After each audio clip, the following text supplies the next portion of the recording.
गरुड़ पुराण का पहला अध्याय। प्राचीन समय की बात है कि नैमिषारण्य क्षेत्र में शौनक आदि ऋषियों ने अनेक महर्षियों के साथ 7000 वर्ष पर्याप्त चलने वाले यज्ञ को प्रारंभ किया था, जिससे उन्हें स्वर्ग की प्राप्ति हो सके। नमस्कार दोस्तों, आप सभी का हमारे चैनल पर स्वागत है। ऐसी और वीडियो देखने के लिए चैनल को सब्सक्राइब और वीडियो को लाइक करें। उस क्षेत्र में सूत जी पधारे तब ऋषियों ने उनका बहुत आदर सत्कार किया, क्योंकि सूत जी पौराणिक कथा कहने में सिद्धहस्त थे और उन्होंने विभिन्न रूपों से अनुभव प्राप्त किया हुआ था। इसीलिए सारे ऋषियों ने उनसे कहा, आप हमें इस संसार, भगवान, यमलोक तथा दूसरे शुभ अशुभ कर्मों के बारे में बताएं, जिससे मनुष्य किस रूप को प्राप्त होता है, इसका ज्ञान हमें देने की कृपा करे। सूत जी ने कहा, इस संसार जगत के निर्माता भगवान विष्णु है। वो जल में रहते हैं, इसीलिए उनका नाम नारायण है। वह लक्ष्मी जी के पति है। भगवान विष्णु ने हर युग में भिन्न भिन्न अवतार धारण करके पृथ्वी पर जन्म लिया है, ताकि वह अधर्म का नाश कर सके और पृथ्वी की रक्षा कर सके। भगवान विष्णु ने राम का अवतार लिया और लंका के राजा रावण का वध करके अधर्म को खत्म किया। उन्होंने नरसिंह रूप में राजा हिरण्यकश्यप का वध करके भक्त प्रहलाद एवं दूसरे प्रजा की रक्षा की। भगवान विष्णु ने वराह रूप में भी अवतार लिया, ताकि पृथ्वी का उद्धार कर सके, और फिर मत्स्य रूप में अवतार लिया। वेदव्यास जी भगवान विष्णु के ही अंश है। वेदव्यास जी ने यह पुराणों की रचना की है। कहा जाता है कि एक सर्वोत्तम वृक्ष भगवान विष्णु है, उसकी दृढ़ मूल धर्म है, उसकी शाखाएं वेद है। उस वृक्ष के फूल रूप में यज्ञ को माना गया है और फल के रूप में मोक्ष को माना गया है। वह सर्वोत्तम वृक्ष रूपी भगवान विष्णु ही सारे फल और मोक्ष को देते हैं। एक समय पर पार्वती जी ने भगवान शिव से पूछा था, आप खुद ही एक भगवान है, इस संसार के रचयिता है, तो आप किसका ध्यान करते रहते हैं?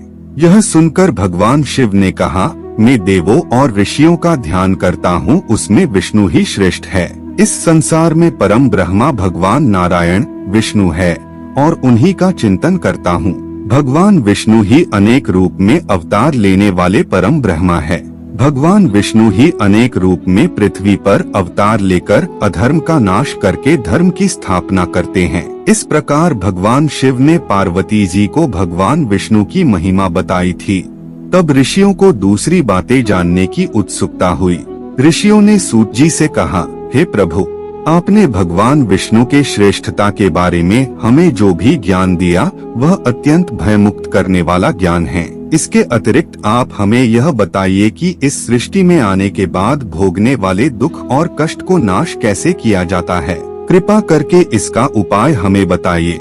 आपके पास इस लोक एवं परलोक के दुखों का निवारण करने का ज्ञान है।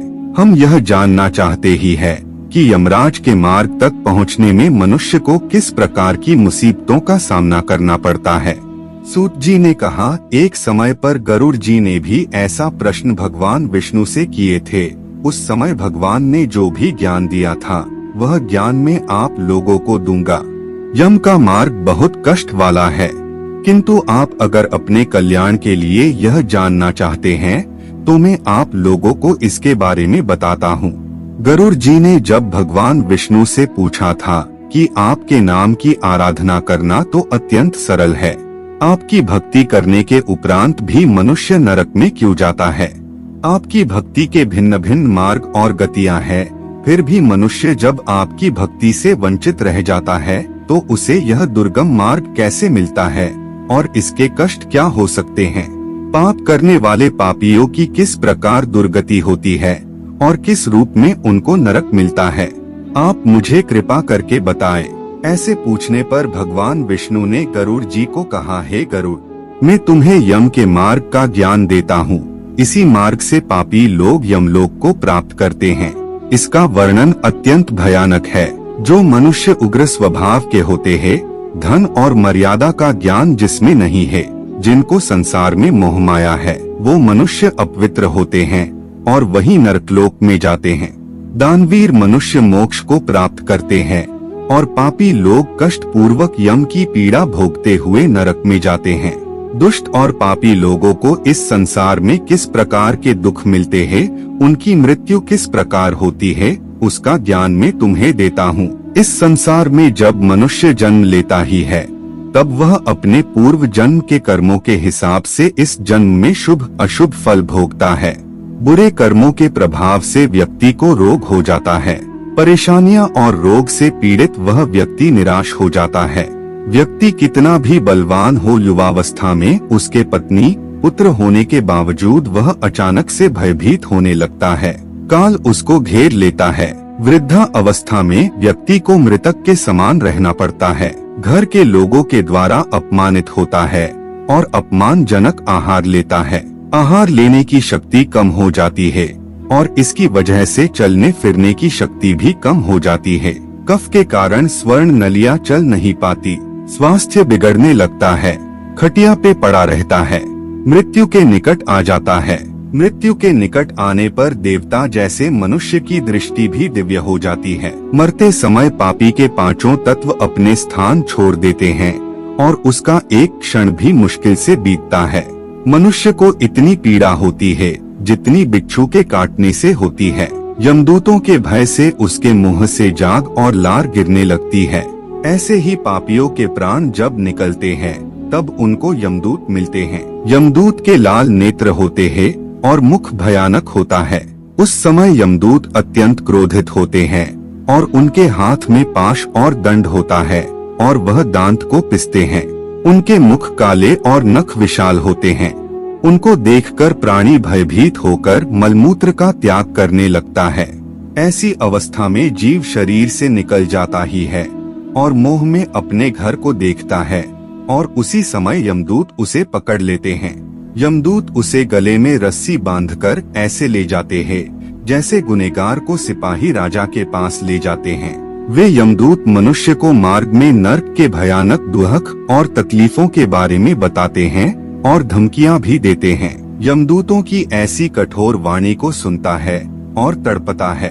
भय से तड़पता वह मनुष्य अपने पापों को याद करते हुए उस मार्ग से जाता है। कुत्ते मार्ग में उसे काटते हैं। उस मार्ग में उसे खाने को खाना और पानी नहीं मिलता।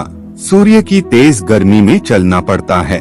यमदूत उसे मार्ग में कूड़े से मारता है और घसीट कर ले जाते हैं। इस प्रकार अत्यंत पीड़ा सहकर वह अंधकारमय यमलोक में पहुंच जाता है। वहां उसे उसके पापों का फल मिलता है। यमराज उसे घोर नरक की यातना देकर फिर से मनुष्य लोक में भेजते हैं। अपने पुत्रों द्वारा दिए गए पिंड और दान को वह जीव खाता है, पर फिर भी पापी जीव होने के कारण उसकी तृप्ति नहीं होती। जिस मनुष्य का पिंड दान नहीं होता वह प्रेत योनि में रहकर निर्जन वन में दुख पूर्वक भ्रमण करते हैं। यम की यातना भोग बिना जीव को मनुष्य के रूप में जन्म नहीं मिलता और वह अन्य योनियों में भटकता रहता है। उस पिंड के रोज 4 भाग होते हैं। उसमें से 2 भाग पंचभूतों को, 1 भाग यमदूतों को और 1 भाग उस जीव को खाने को मिलता है। ऐसे 9 दिन तक पिंडदान करते ही है और वे लोग खाते हैं। जब मनुष्य का शरीर जलाते हैं उसके बाद उनके पुत्र जो पिंडदान 9 दिन करते हैं उसे उस जीव को 10वें दिन देह मिलता है। वह जीव को देह आकार यमलोक मार्ग में अपने कर्मों का भोगना पड़ता है। अब किस तरह से 10 दिनों के पिंड से शरीर बनता है उसे बताता हूँ।